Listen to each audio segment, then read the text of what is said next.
PS news కి స్వాగతం. ప్రజాసేవ మా లక్ష్యం. నేను మీ ఎల్పిఎస్. రాష్ట్ర ముఖ్యమంత్రి వైఎస్ జగన్మోహన్ రెడ్డి ప్రభుత్వం రౌడీ రాజ్యంగాను, ప్రజలకు మేలు చేయలేని చేతగాని ప్రభుత్వంగా ఉందని, జగన్ రాష్ట్రాన్ని అన్ని విధాలా భ్రష్టు పట్టించి దుర్మార్గపు పాలన సాగిస్తున్నారన్నారు గుంటూరు పశ్చిమ నియోజకవర్గ తెలుగుదేశం పార్టీ నాయకులు తాళ్ల వెంకటేష్ యాదవ్. గుంటూరులోని తన కార్యాలయంలో బుధవారం పిఎస్ న్యూస్తో మాట్లాడుతూ, ఈరోజు ఆంధ్రప్రదేశ్ ముఖ్యమంత్రి జగన్మోహన్ రెడ్డి గారు ఆయనకి బాగా పిచ్చి ముదిరిపోయి పాకాన పడింది అనటానికి అతను చేస్తున్నటువంటి పరిణామాలను మనం చూడొచ్చు. ఈ యొక్క జగన్మోహన్ రెడ్డి ప్రభుత్వం పూర్తిగా విఫలమయ్యింది అని అనటంలో ఎలాంటి సందేహం లేకుండా పోయింది. ఈరోజు మనం చూస్తా ఉన్నాం, ఏదైతే ఈ రాష్ట్ర ప్రభుత్వం ప్రజల్ని కాపాడాలి, ప్రజల శ్రేయస్సును దృష్టిలో పెట్టుకొని ప్రజా సంక్షేమము, ప్రజలకు భద్రత కల్పించాల్సినటువంటి వ్యవస్థలను కూడా ఈరోజు ఈ యొక్క జగన్మోహన్ రెడ్డి ప్రభుత్వం చేతుల్లోకి తీసుకొని అతని యొక్క కార్యకర్తల చేతుల్లోకి ప్రభుత్వ ఆఫీసర్లను కూడా తీసుకొని భయపెడుతున్నటువంటి విషయాన్ని మనం చూస్తా ఉన్నాం.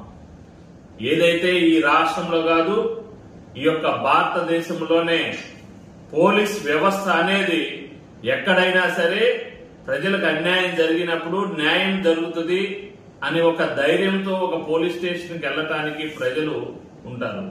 కానీ ఈరోజు జగన్మోహన్ రెడ్డి కొత్త రాజ్యాంగాన్ని ఏర్పాటు చేస్తాం అనేది మన అందరికీ తెలుస్తుంది. నిన్న కడపలో చూసాం, ఏదైతే రాజగోపాల్ రెడ్డి అనే ఒక వ్యక్తి ఒక బార్ అండ్ రెస్టారెంట్ నడుపుతూ కొంతమంది అల్లరి మోకలతో ఆ ఏరియాలో ఇబ్బందులు కలిగిస్తున్నాడని అనేక మార్లు కంప్లైంట్స్ వస్తే అక్కడ ఉన్నటువంటి సిఐ గారు వారిని వారించినందుకు గాను అలాంటి సిఐని కూడా చితక బాది, ఇక ఎక్కువ మాట్లాడితే నిన్ను చంపేస్తామని చెప్పేసి ఏదైతే ప్రజల్ని క్షేమంగా ఉంచేటువంటి పోలీసుల్నే మీరు భయభ్రాంతులకు గురి చేస్తున్నటువంటి ప్రభుత్వం ఈ జగన్మోహన్ రెడ్డి ప్రభుత్వం. చివరికి ఒక సర్కిల్ ఇన్స్పెక్టర్ భార్య వచ్చి బ్రతిమలాడుకుంటే తప్ప ఒక సిఐకి ప్రాణభిక్ష పెట్టినటువంటి వైఎస్ఆర్సీపీ రౌడీ గూండాల యొక్క ప్రభుత్వం ఇవాళ కడపలోనే నడుస్తుంది అంటే జగన్మోహన్ రెడ్డి తలకాయ తీసుకెళ్లి ఎక్కడ పెట్టుకోవాలో కూడా మేము అడుగుతా ఉన్నాం. ఆ యొక్క వ్యవస్థే కాదు, అనేక వ్యవస్థల్ని వాళ్ళ భ్రష్టు పట్టించినటువంటి పరిస్థితి.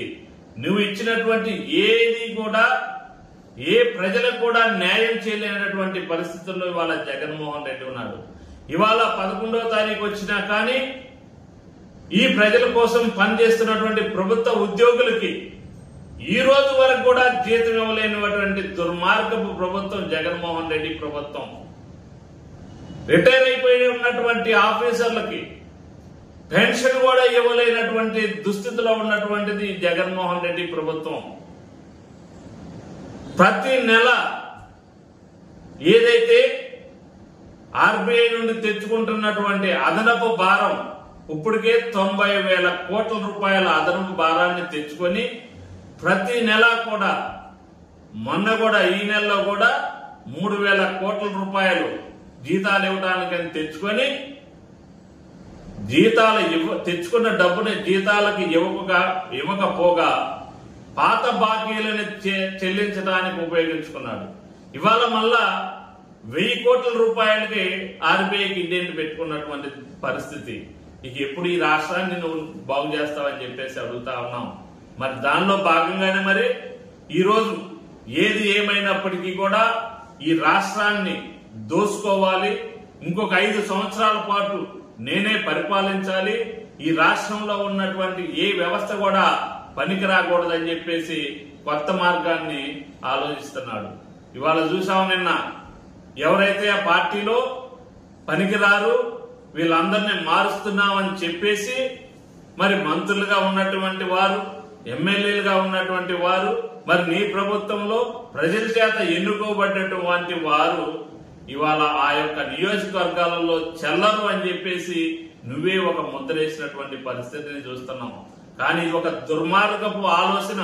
నువ్వు ఏదైతే బడుగు బలహీన వర్గాల వారికి న్యాయం చేస్తానని చెప్పేసి అదే బడుగు బలహీన వర్గాల వారికి ఇవాళ నిన్న నువ్వు ఇచ్చినటువంటి 11 మంది ఎమ్మెల్యేలు అవ్వచ్చు, మంత్రులు అవ్వచ్చు, మార్పులు చేస్తే ఆ 11 మందిలో నీ కోసం ప్రాణాన్ని త్యాగం చేయడానికి సిద్ధమైనటువంటి ఎస్సీ బీసీ సోదరులు అనేటువంటి 8 మంది గొంతుల్ని ఇవాళ నువ్వు కోసింది నిజం కాదా?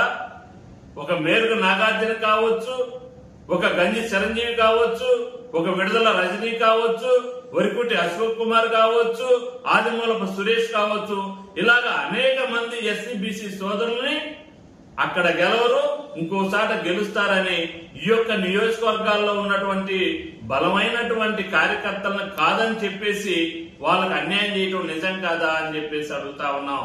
వీళ్ళందరి గొంతు కొయ్యటానికి మళ్ళా నువ్వు సిద్ధపడి నువ్వు చాలా తెలియగలటువంటి వాడివి. ఏదైతే తాటికొండ నియోజకవర్గంలో మరి నువ్వు చేస్తున్నటువంటి అరాచకాలను ఎదిరించినటువంటి ఎమ్మెల్యే శ్రీదేవి గారిని కాదని చెప్పేసి నువ్వు శ్రీదేవిని ఆమె నీ యొక్క విషయాలని బయట పెడుతుందని, ఆమె ఏదైతే నీ చేసే పద్ధతులు నచ్చక బయటకు వచ్చేసి రాజీనామా చేస్తే ఆమెని పోలీసులతోనూ మరి నీ యొక్క గోండాలతోనూ బెదిరించి ఆంధ్రప్రదేశ్ లో అడుగు పెట్టడానికి భయపెట్టినటువంటి వ్యక్తివి. మరి ఈ రోజు నీ సామాజిక వర్గమైనటువంటి మంగళగిరిలో ఓడిపోతాడేమో, నా సామాజిక వర్గం ఓడిపోతుందనే ఒక భయంతో ముందుగానే తెలివితేటలతో ఆలా రామకృష్ణారెడ్డిని రాజీనామా చేయించి మా బీసీ సోదరుడైనటువంటి గంజి చిరంజీవి గొంతు కొయ్యడానికి సిద్ధమయ్యావంటే ఇలాంటి యొక్క పరిణామాలు ఈ రాష్ట్రంలో ఇంకా ఎన్ని చూడబోతామో, ఎంతమంది బీసీ ఎస్సీ సోదరుల్ని మోసం చేయబోతున్నావు అని చెప్పేసి తెలియజేస్తూ ఇలాంటి విషయాలని ఇకనైనా నువ్వు అరికట్టాలి, బీసీలకి ఎస్సీలకి అన్యాయం చేసే పద్ధతిలో నువ్వు మానుకోవాలని చెప్పేసి తెలియజేస్తూ ఈ యొక్క అరాచకాన్ని తెలుగుదేశం పార్టీ తరపు నుండి మీ తాళ్ళ వెంకటేష్ యాదవ్ పూర్తిగా ఖండిస్తున్నాడని చెప్పేసి తెలియజేస్తా ఉన్నాను.